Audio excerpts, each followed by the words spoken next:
Just to remind everybody what we're doing here, we are here to raise money for the Prevent Cancer Foundation. The foundation has been around since 1985 and has invested $134 million in support of cancer prevention research, education, advocacy, and outreach programs nationwide. It's being run by the Speed Demos Archive and Speed Runs Live. Speed Demos Archive is the premier community for video game speedruns, and Speedruns Live is the best site to race video games online against others.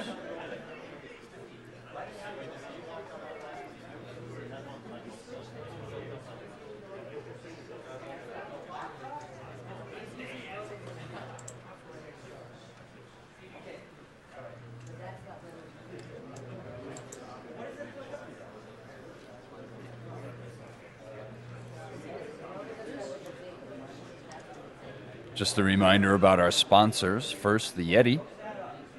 The Yeti has a line of AGD t-shirts, AGDQ t-shirts again this year. $3 from the sale of each shirt goes directly to PCF. So go on the yeti.com/SDA and take a look at what they have to offer. GameSpot donated cameras for use during the marathon, and we'd like to thank them for the high quality of the stream this year.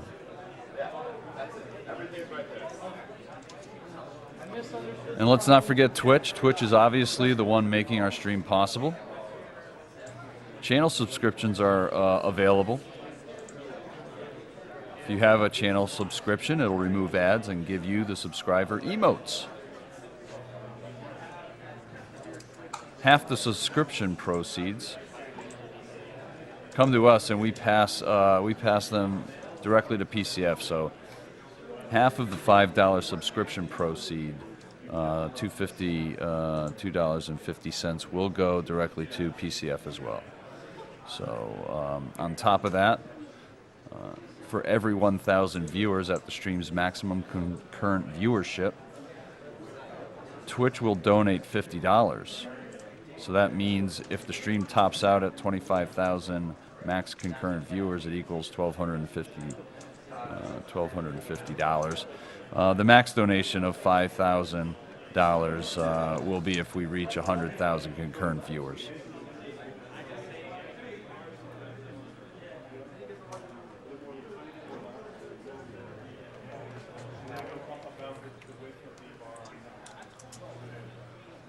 I'd like to also mention our language restreams. We have two, one in German and one in French. The French version can be found at twitch.tv/MrMV. And the German restream can be found at twitch.tv/exe_DE.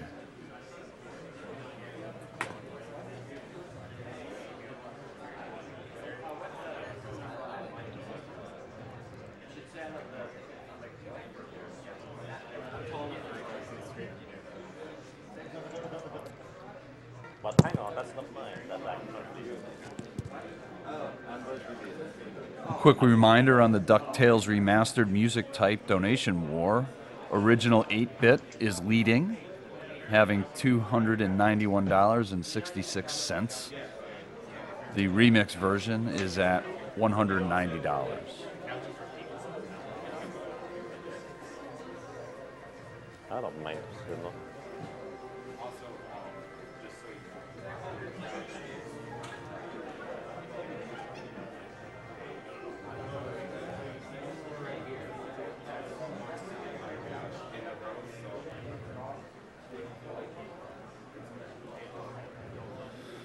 There is a donation incentive still out there for Kendo Rage. The incentive is at for $600. We are currently at $105. If we reach $600, we'll get to see the run played at a higher difficulty mode and a bonus enemy roll call before the credits are run.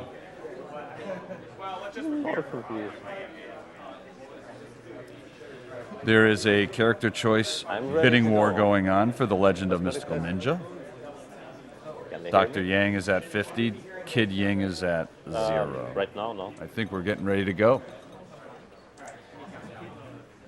Okay. Okay, that's fine. 3, 2, 1, go. So, sorry about the delay. I guess it was a little bit confusing, but in any case, this is I Wanna Be the Guy Guide. Technically the official sequel to I Wanna Be the Guy. And even covering the basics would take too long in this really quick run. So I will simply try to point out interesting things along the way. For starters, this game is really finicky, and I'm going to take most safety measures I can, but it's really difficult to do perfectly safe. And for example, if you simply grapple a soldier, you die. However, if you grapple them in just the right way, not quite like this, and treat them correctly, they get very attached to you. So, and slowly floats away. So in any case, let's go on. Climbing in tower here on the left, because that's way easier than going straight up through the tunnel. Also, as I said, those soldiers get very attached to you. They are not supposed to be in those battles. So, that's the first level. This game is very short because it's technically episodic. So it only has 3 stages in general. And the second stage is the longest one and also the hardest one. It's really hard to get everything right the first time through. I think Kane is not currently in the call. No, I'm here. You were just covering unfortunate. everything quite well. So Ken, I remember when I saw this game, it was at What is Evo. it? Like, did you specifically To design it for that, or were you designing it and just kind of convenient? I had like okay, so what happened was I was gonna make a sequel to I Wanna Be the Guy, and the program I was using had like a horrible like memory leak issue where the amount of content added, even if it wasn't like loaded into memory, was affecting the frame rate of the game. So I was at the point where like if I make a game by the end, it's just not gonna run fast enough. So I sort of canned it, but I had the nice engine for the grappling hook and everything like that. So then 2 things happened at about the same time. Mr. Wizard over at SRK asked me if I would make more content for Flow, and a patch came out to the engine I was using that fixed that bug. So everything came together perfectly where like I could go and start doing some of the things I had ideas for while also working in some fighting game related content. And it just all worked out really well. So That's I cool. was very happy how those 2 things lined up, because if I was asked Danny earlier, I would have had to say no, because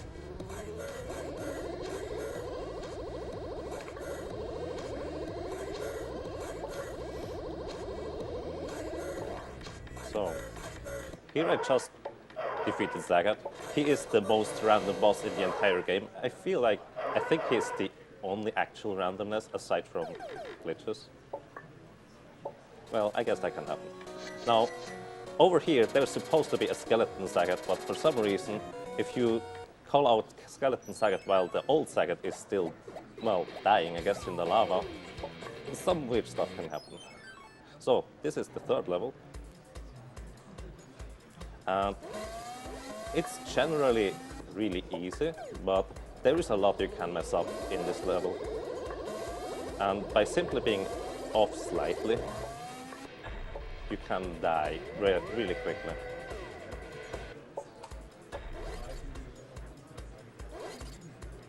So, let's see, how did I get it?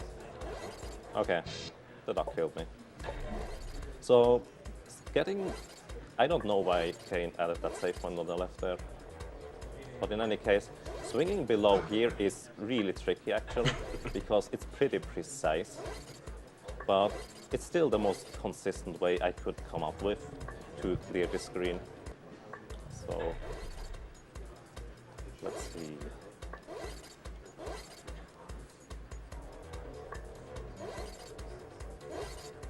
Okay, I got it. Also, if you hold up after saving, weird stuff's happen. So,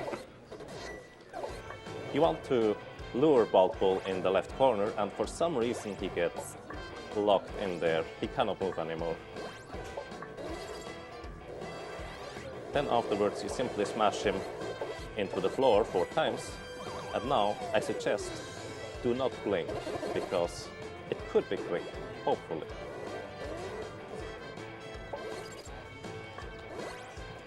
Okay, unfortunate I didn't get it. What you can do Oh, here that's is so a beautiful. pretty specific trick,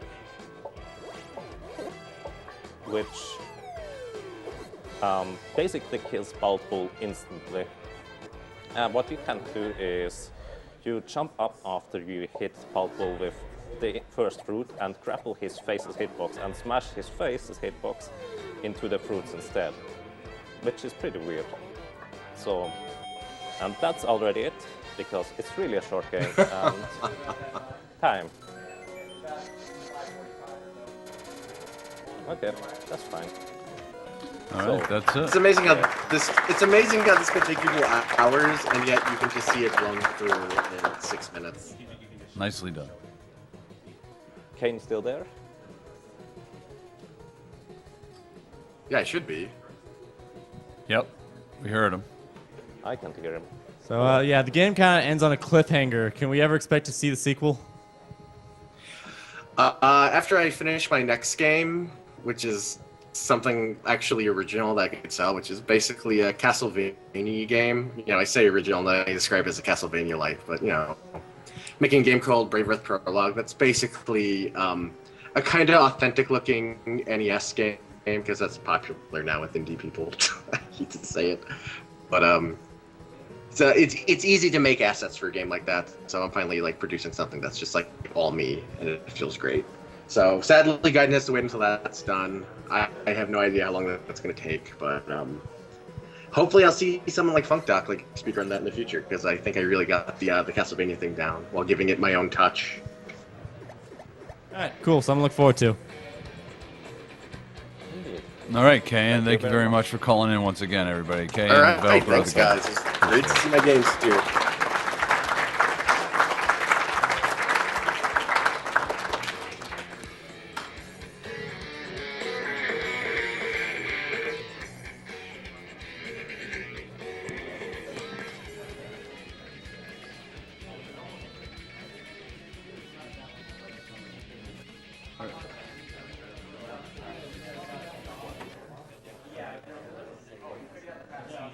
Are you guys?